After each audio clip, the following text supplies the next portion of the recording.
আবারও বোমা ফাটালেন ফরহাদ মাজাহার।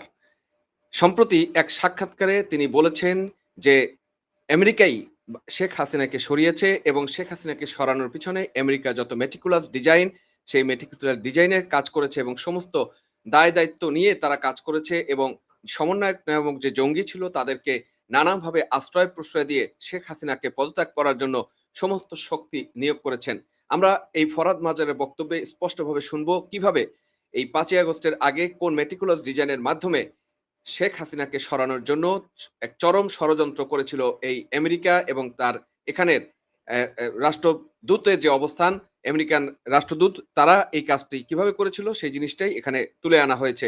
একটু আমরা দেখি ফরহাদ মাজার এখানে কি বলছেন এবং কিভাবে চেঞ্জ করা হয়েছিল সেই তথ্যটা আপনাদের সামনে আমরা একটু দেখাই। এটা ছাত্র আন্দোলন কখনো বলে না। এমনকি যখন নাইদের সঙ্গে আমার ২ তারিখ রাতে যখন দীর্ঘ কথা হচ্ছে, তখনও কথা হচ্ছে আন্দোলনে কম্প্রোমাইজ করতে হবে। আপনি বিভিন্ন রকম গ্রুপ, তখন তারা দর্শক, প্রথম কথাটাই শুনবেন, এটা কোনো ছাত্র আন্দোলন নয়। আজকে ফরহাদ মাজার কিন্তু সেই কথাটাই স্বীকার করলো যে এটা কোনো ছাত্র আন্দোলন নয়। হ্যাঁ, এ কথাটাই আমরা ৫ই আগস্টের আগে থেকে গত জুলাই থেকে আমরা বলে আসছিলাম যে এটা কোনো ছাত্র আন্দোলন নয়, এটি একটি সন্ত্রাসী হামলা। এটা রেজিম চেঞ্জের জন্য ইন্টারন্যাশনাল একটা কনস্পিরেসি এবং যার নেতৃত্বে রয়েছে আমেরিকা নামক একটি বাইডেনের প্রশাসনের মাধ্যমে তারা মেটিকুলাস ডিজাইনের মাধ্যমে, যেহেতু তারা শেখ হাসিনাকে পছন্দ করে না বা শেখ হাসিনাকে যে কোনো প্রকারে সরাতে চায়, কারণ শেখ হাসিনা থাকলে তারা বাংলাদেশের দখল নিতে পারছে না, বাংলাদেশের সম্পদ লুট করতে পারছে না। শেখ হাসিনা শেখের বেটি হিসাবে বাংলাদেশের ১ ইঞ্চি ভূমি বা কোনো সম্পদ বিদেশিদের হাতে তুলে দিবেন না, এ কথা তারা জানে। সেজন্য শেখ হাসিনাকে সরার জন্য তারা একাট্টা হয়ে এভাবেই মেটিকুলাস ডিজাইনের মাধ্যমে শেখ হাসিনাকে ক্ষমতাচ্যুত করেছিল। আমরা শুনি ফরহাদ মাজার কি বলছে। ইতিমধ্যে সেফ হাউস আছে, মার্কিন সেফ হাউস, মার্কিন যুক্তরাষ্ট্রের দূতাবাসগুলো ওই সেফ হাউসগুলো তৈরি করেছে। মনে রাখেন, এগুলো সেফ হাউসের তো মজুক ধলাই হয়েছে। দর্শক, আপনারা শুনলেন, সেফ হাউস করা হয়েছে এই তথাকথিত সমন্বয়ক মানে সন্ত্রাসী জঙ্গিগুলো, জামাতের বি টিম বা জামাতের নব্য শাবকগুলো, তাদেরকে নিরাপত্তা দেওয়ার জন্য তাদেরকে সেফ হাউস তৈরি করা হয়েছে ঢাকা শহরে বিভিন্ন জায়গাতে, যাতে তাদেরকে নিরাপদে এই মার্কিন এম্বাসির আন্ডারে বা অ্যাম্বাসিডরদের তত্ত্বাবধানে তাদেরকে সেফ হাউজে রাখা যায়। সে কথাটাই তিনি অকট্টভাবে স্বীকার করছেন। আসলে সত্য এভাবেই সামনে চলে আসে, যখন তাদের ভাগ বাটোয়ারাতে সঠিকভাবে মিলে না, তখন কিন্তু চলে আসে।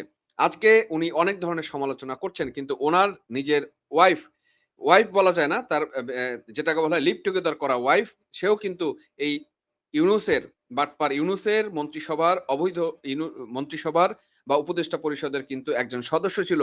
সেই ক্রিমও কিন্তু সে ভোগ করেছে, কিন্তু তাতেও তার ক্ষমতার স্বাদ মিটে নাই। যার জন্য আজকে সত্যটা কিন্তু প্রকাশ করে দিচ্ছে। শুনি এই ফরহাদ মাজার কি বলছে আর সত্যটা।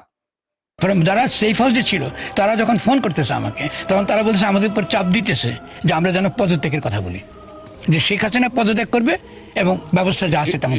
শেষ করি রাজা ভাই, এটা খুব ইম্পর্টেন্ট। সেফ হাউসের কথা বললেন, এটা শেষ করি, নয়তো বুঝবেন না সেফ হাউসের রোলটা কি ছিল। তাহলে মার্কিন যুক্তরাষ্ট্র কি করেছিল এর আগে, মনে আছে আপনার? দর্শক, আপনারা একটু ভাবুন, একটা দেশের সরকার পরিবর্তনের জন্য যারা আন্দোলন করছে সরকারের বিরুদ্ধে, সেই সব চক্রান্তকারীদেরকে সুনির্দিষ্টভাবে নিরাপত্তা দেওয়ার জন্য একটা এম্বাসি সেফ হাউসের তৈরি করে তাদেরকে সেফ হাউসে রাখা, এবং তাদেরকে কিভাবে প্রোটেকশন দিয়েছে, কিভাবে আমেরিকা সেই মেটিকুলাস ডিজাইন করেছে, সমস্তই কিন্তু উনি আজকে সামনে নিয়ে আসছে। শুনি ওর বাকি বক্তব্য। তো সেফ হাউসে যখন ছিল, ওটাই তো তখন এই যে তথাকথিত গণ অভ্যুত্থানের মধ্য দিয়ে গঠনের রাজনীতির বিপরীতে তারা চেয়েছে শেখ হাসিনা সরে যাবে, ব্যবস্থা টিকে থাকবে। ফলে তরুণ ছাত্রদের যারা তখন জীবনের বাঁচবার জন্য তাদের সেই অসহায়ত্বের সুযোগ নিয়ে আপনি তাদেরকে বিভিন্ন সেফ হাউসে রেখেছেন এবং প্রতিদিন তাদেরকে আপনি বলেছেন মুখে যে তোমরা খালি পদত্যাগ চাইবে তোমরা শেখ হাসিনা। যুক্তরাষ্ট্র এটা চেয়েছে। হ্যাঁ, যুক্তরাষ্ট্র চেয়েছে ওটা। আমি তো আপনাকে তথ্য আকারে বলতেছি। আচ্ছা, সেফ হাউসগুলো কাদের? মার্কিন যুক্তরাষ্ট্র চালিয়েছে, তো তাদের তত্ত্বাবধানে এম্বাসি চালিয়েছে।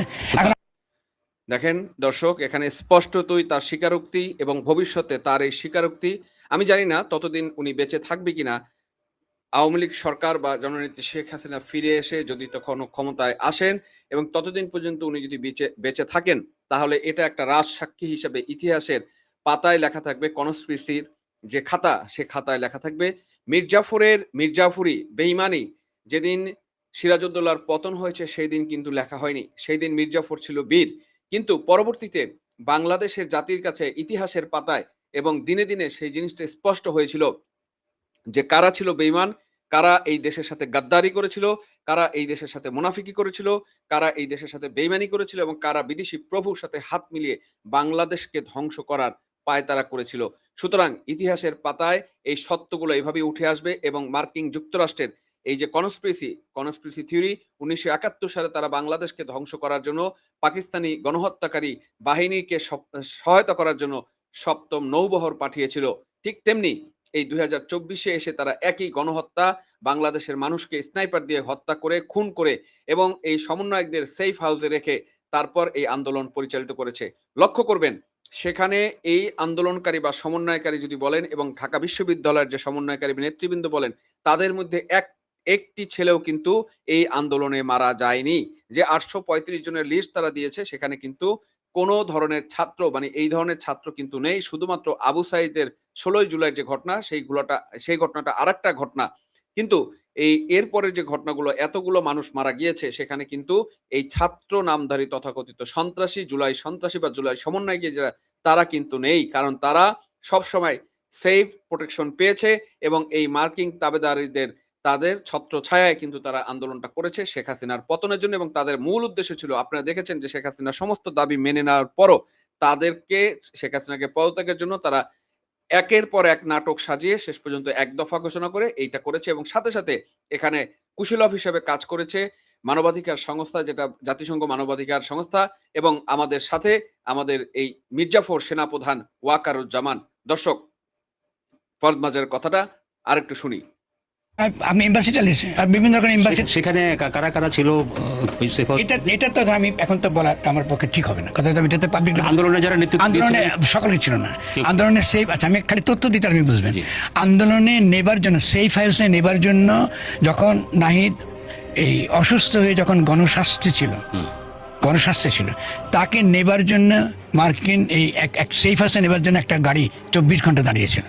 ফলে এই যে দর্শক আপনারা কি চিন্তা করতে পারছেন আমেরিকার মতো একটি পরাশক্তি দেশের এম্বাসির একটি গাড়ি নাহিদকে নেওয়ার জন্য গণস্বাস্থ্যের নিচে 24 ঘন্টা দাঁড়িয়েছিল। তার মানে তারা কতটা ডেডিকেটলি এবং তারা কতটা প্যাশনলি শেখ হাসিনাকে সরার জন্য নাহিদের মতো একটা নোংরা কিটকে এভাবে প্রোটেকশন দেওয়ার চেষ্টা করেছে এবং তাকে এভাবে দিয়ে তাকে আন্দোলন করার চেষ্টা করেছে। আজকে একটা জিনিস যে জাতির কাছে পরিষ্কার সেটা হচ্ছে এই নাহিদ সার্জিস এবং হাসনাত এরা হচ্ছে প্রতারক, এরা জাতির সাথে বেইমানি করেছে। এরা হচ্ছে সেই 1757 সালে সিরাজউদ্দৌলার সাথে যেমন মির্জাফরই করেছিল, মির্জাফর বেইমানি করেছিল, ঠিক সেম আমরা বাংলাদেশকে বিক্রি করার জন্য বাংলাদেশকে ধ্বংস করা এবং বিদেশিদের হাতে প্রভুদের হাতে তুলে দেওয়ার নায়ক হচ্ছে এই নাহিদ সার্জিস এবং হাসনাতরা, সাথে তাদের মেটিকুলাস ডিজাইনের অন্যতম প্রধান নায়ক হচ্ছে ডক্টর বাটপার ইউনুস।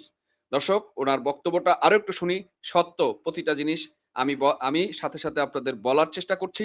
এই ফরহাদ মাজারের প্রতিটা পয়েন্ট ধরে ধরে আমি বলার চেষ্টা করছি আসলে বাংলাদেশকে কত সূক্ষ্মভাবে কত পরিকল্পিতভাবে ধ্বংসের দ্বার প্রান্তে নিয়ে যাওয়া হয়েছে তলাবিহীন ঝুড়ি বানানোর জন্য, এই দেশে একটি দুর্ভিক্ষ সৃষ্টি করার জন্য, এই দেশকে সম্পূর্ণভাবে মার্কিং তাবেদার বানানোর জন্য। শুনি ওর কথাটুকু বাকিটুকু।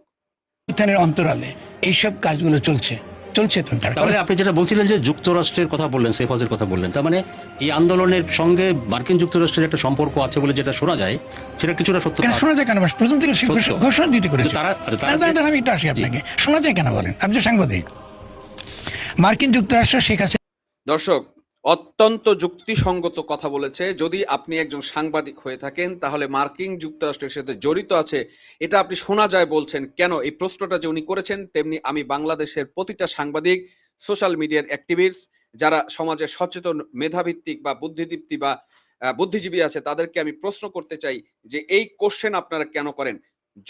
জুলাই আগস্টে সে আন্দোলনের সময় জুলাইয়ের মাঝামাঝি 18-19 জুলাই আমরা তখন থেকে বলা শুরু করেছি, তখন থেকে আমরা লেখা শুরু করেছি যে এটা হচ্ছে মার্কিন যুক্তরাষ্ট্র এবং ইউনুসের একটি মেটিকুলাস ডিজাইন এবং তারা এই পরিকল্পনার মাধ্যমে বাংলাদেশকে আমেরিকার হাতে তুলে দেওয়ার জন্য।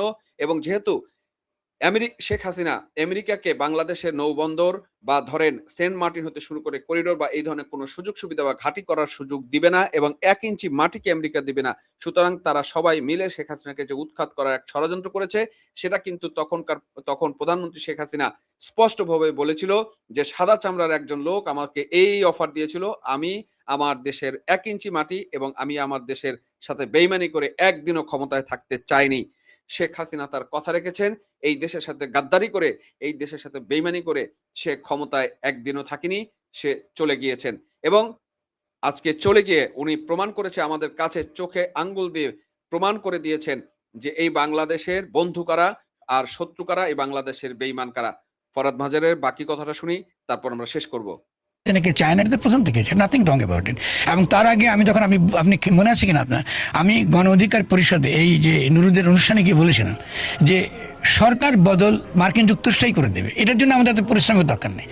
এটা হ্যাঁ দর্শক, এই কথাটাও উনি বলেছিল, এটা আমরা শুনেছিলাম যে সরকার পরিবর্তন মার্কিন যুক্তরাষ্ট্রই করে দিবে, এটার জন্য অন্য কারো দরকার নাই, মার্কিন যুক্তরাষ্ট্র সরকার পতন করে দিবে। কিন্তু ওনাদের টার্গেট ছিল বাংলাদেশে বঙ্গবন্ধু এবং শেখ হাসিনার এবং মুক্তিযুদ্ধের সমস্ত ইতিহাস মুছে দিয়ে বিপ্লবী এক সরকার গঠন করে বাংলাদেশকে নতুন এক বাংলাদেশে পরিণত করা। কিন্তু তাদের সে স্বপ্ন এখন পর্যন্ত পূরণ হয়নি বলে আজকে ফরহাদ মাজারের মুখ দিয়ে সেই মেটিকুলাস ডিজাইনের সেই চক্রান্তের সমস্ত ঘটনা আমাদের সামনে উন্মোচিত হয়েছে। সুতরাং দর্শক, আজকে আমি সোশ্যাল মিডিয়া অ্যাক্টিভিস্ট, বাংলাদেশের সাংবাদিক চক্র এবং যারা বিভিন্ন মাধ্যমে আওয়ামী লীগের বিরুদ্ধে কথা বলে থাকেন, শেখ হাসিনার বিরুদ্ধে কথা বলে থাকেন, তাদেরকে একটা বার্তা বলতে চাই। ফরহাদ মাজারের এই বয়ানের পরে যারাই জুলাইয়ের পক্ষে কথা বলবেন, যারা জুলাই আন্দোলনের পক্ষে কথা বলবেন, তারা বাংলাদেশের শত্রু, তারা বাংলাদেশের কোন রকমই ভালো চায় না এবং বাংলাদেশের মির্জাফর হিসেবে এবং বেইমান হিসেবে চিরদিন বাংলাদেশের খাতায় লিখিত থাকবে। দর্শক, বিদায় নিচ্ছি। তবে বিদায়ের আগে সেই বার্তা আবারও বলতে চাচ্ছি, আপনার ঘরে যদি শিশু সন্তান থাকে, বিশেষ করে মেয়ে শিশু সন্তান, আপনার ঘরে যদি টিনেজার থাকে এবং বয়স্ক থাকে, ছেলে মানুষ থাকে, তাদেরকে বিএনপি, জামাত, এনসিপি এই জঙ্গিদের হাত থেকে নিরাপদে রাখুন, সাবধানে রাখুন। কারণ আপনারা শুনছেন দিনের পর দিন সত্য কিন্তু উন্মোচিত হচ্ছে, এরা কত বড় জঙ্গি, দেশদ্রোহী এবং ক্ষমতা লোভী এবং কিভাবে তারা ক্ষমতা দখল করেছে। ধন্যবাদ সবাইকে।